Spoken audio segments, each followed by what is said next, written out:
বসে নিই। Hello guys, welcome to my channel দিদি কৌশিক লাইফস্টাইল। আবার চলে এসে একটা নতুন ভিডিওর সাথে। আশা করছি তোমরা সবাই ভালো আছো, আমিও অনেক ভালো আছি, সুস্থ আছি। তো আমার ইন্ট্রো আর থাম্বনেল দেখে তোমরা বুঝেই গেছো কী নিয়ে ভিডিওটা। আর বলে দিই যে ইন্ট্রোটা আমি পরে দিচ্ছি, কারণ কালকে অনেক বিজি ছিলাম, অনেক তাড়াহুড়ো ছিল, তাই ইন্ট্রোটা দিতে পারিনি। আজকে ইন্ট্রো দিচ্ছি।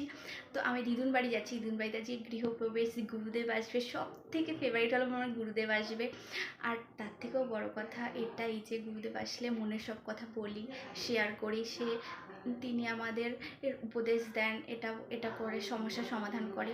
তো আশা করছি সবার সমস্যার সমাধান হোক, সবাই ভালো থাকুক, আমিও অনেক ভালো থাকি, তোমরা সবাই ভালো থাকো। আর সই আসে, সই জন্য আমি আম মেখে নিয়ে যাচ্ছি। তো সব কিছু তোমাদের দেখাবো, কত মজা করি সারাদিন। ভিডিওটা দেখলেই বুঝতে পারবে, তো স্কিপ না করে পুরোটা দেখতে থাকো। আর খুলে যা সিম সিম, খুলে যা সিম সিম ভাই নিয়ে এসেছে।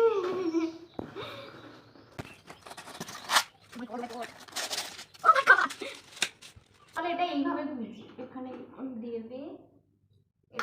এই সুইচটা অফ করা যায়, অন করা যায়, তুমি লাইটটাও ইউজ করতে পারো। পুরো এখানকার সব কিছু পুরো কর্পূরের গন্ধ, পুরো মোমো করেছে, মনে হচ্ছে পুজো কিছু একটা পুজো হচ্ছে। সইয়ের মনে আছে কিনা জানি না, কিন্তু আমার মনে আছে সই আমাকে ভববাগলা পেলাতে বলেছিল যে আমার আম্মাখা খেতে ইচ্ছা করেছে, কাসন্দি দিয়ে টক টক ঝাল ঝাল। তো সই আবার আসছে অনেক দিন পরে আমাদের এইখানে, তাই আমি সইয়ের জন্য আম মেখে নিয়ে যাচ্ছি। তো আমি ভাবলাম তোমাদের সাথেও শেয়ার করে নিই। পুরো টক ঝাল মিষ্টি দিয়ে, লঙ্কা অনেক দিয়ে, চিনি দিয়ে, তারপরে কাসুন্দি দিয়ে এত সুন্দর মেখেছিলাম না, আমার এখনই বলতে বলতে জিভে জল চলে আসছে। তো ফাটাফাটি হয়েছে। শুয়ের কেমন লাগবে জানি না, আমি তোমাদের রিয়াকশানটা দেখাবো, তোমরা দেখতে থাকো, তাহলে রিয়াকশানটাও দেখতে হবে। আমরা সবাই রেডিও হয়ে গেছি, সব কমপ্লিট হয়ে গেছে মেখে। এবার আমরা দিদুন বাড়ির দিকে চলে যাই।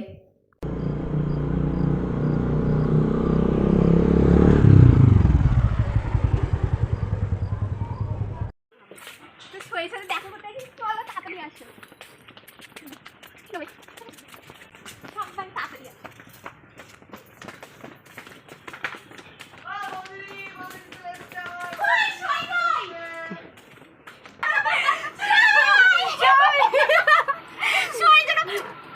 লুকিয়ে আছে বলে কি বাবা, খাচ্ছি কোনি আগে খাবো তো।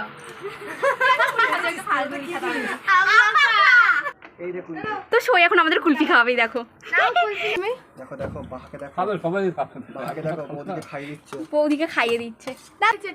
টক আম এনেছি, ওটা খেতেই হবে, টেস্ট করতেই হবে, আমাকে ভালোবেসে মেখে এনেছে। আসো আসো, কুলফি খাবে। দাদাই কোথায়? তাদের গঙ্গায় গেছে, গঙ্গায় কি কাটছে।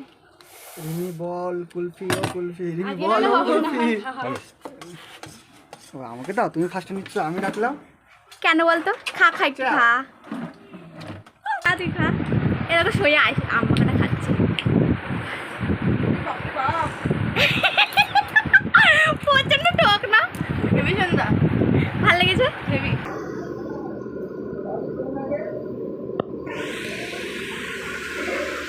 দেখো আমাদের গুরুদেব বাড়িতে চলে এসেছে, তাই আমি চরণ ধুয়ে দিচ্ছি। গঙ্গা জল দিয়ে ধুয়ে দিতে হয় চরণ। এখানে রিমিও তারপরে চরণ ধুয়ে দিল, তারপর আমার বর ধুয়ে দিল চরণ। তারপরে রিমি তার মনের জীবনের কিছু কাহিনী বা কথা গুরুদেবের সাথে বলল। গুরুদেব তাকে সলিউশন বলল, এটা করতে হবে।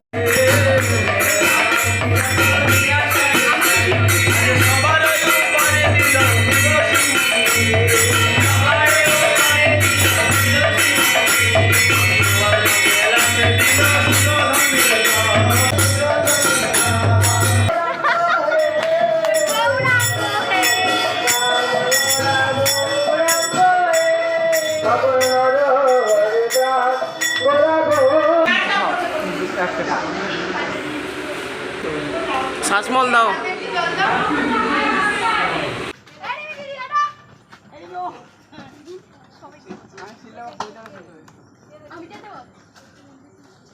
থ্যাংক ইউ পুরো ভিডিওটা দেখার জন্য। ভিডিওটা ভালো লেগে থাকলে প্লিজ লাইক কমেন্ট শেয়ার করো। আর পরের ভিডিও আসা পর্যন্ত তোমরা প্লিজ সুস্থ থাকো, ভালো থাকো, হ্যাপি থাকো। আর প্লিজ আমাদের চ্যানেলটা সাবস্ক্রাইব করে দিও। আর তোমাদের একটা কথা বলি, যে সই মানে আমার রিমি বনু তো বাড়ি যায়নি, অনেক রিকোয়েস্ট করা হয়েছে, মা আমি সবাই অনেক রিকোয়েস্ট করেছি, তার জন্য ও আমাদের বাড়িতে থেকে গেছে। তো আমাদের দেখাবো লাস্টে যে রিমি আমাদের বাড়িতেই রয়েছে। আর আরেকটা কথা ইম্পর্টেন্ট, যেটা হলো যে আরও যেতে দেওয়া হয়নি একটা কারণে, যে ট্রেনের মধ্যে মাথা ঘুরে পড়ে গেছিলো। তো সেটা শুনে সবাই প্রচণ্ড ভয় পেয়ে গেছিলো, মাও ভয় পেয়ে গেছিলো, সঙ্গে সঙ্গে স্টেশনে টোটো পাঠিয়ে দিয়েছিল। ওর স্টেশনে মাথা ঘুরে পড়ে গেছিলো, মানে সারা রাত ঘুমায়নি, খায়নি বা কিছু প্রবলেম হয়েছে, তার জন্য একটু শরীরটা খারাপ ছিল বলে ট্রেনের মধ্যে মাথা ঘুরে পড়ে গেছিলো। তাই রাতের বেলা অত রাতে ছাড়বে, তাই মা বলেছে যে না, তোকে যেতে হবে না, আজকে আমাদের বাড়িতেই থেকে যা। তো চলো তোমাদেরকে দেখাই যে রিমি বনু আমাদের বাড়িতেই রয়েছে। তো চলো এই না দেখে নাও সই আমাদের, আমার সই, কারোর সই নয়, আমার আমরা সই, দুই সই। তো টাটা, গুড নাইট, সবাই ভালো থেকো, সুস্থ থেকো, আর সবাই বাড়িতে গেলেও আমি সই পাশেই থাকবো। একদম সবসময় সই সই থাকবে। সই সই থাকবে। তো ভিডিওটা ভালো লাগলে অবশ্যই লাইক কমেন্ট শেয়ার, চ্যানেলটাকে সাবস্ক্রাইব করে পাশে থাকা বেল আইকন টং করে বাজিয়ে দাও। নিয়ে নেওয়া ভিডিও দেখার জন্য চ্যানেলে চোখ রাখো।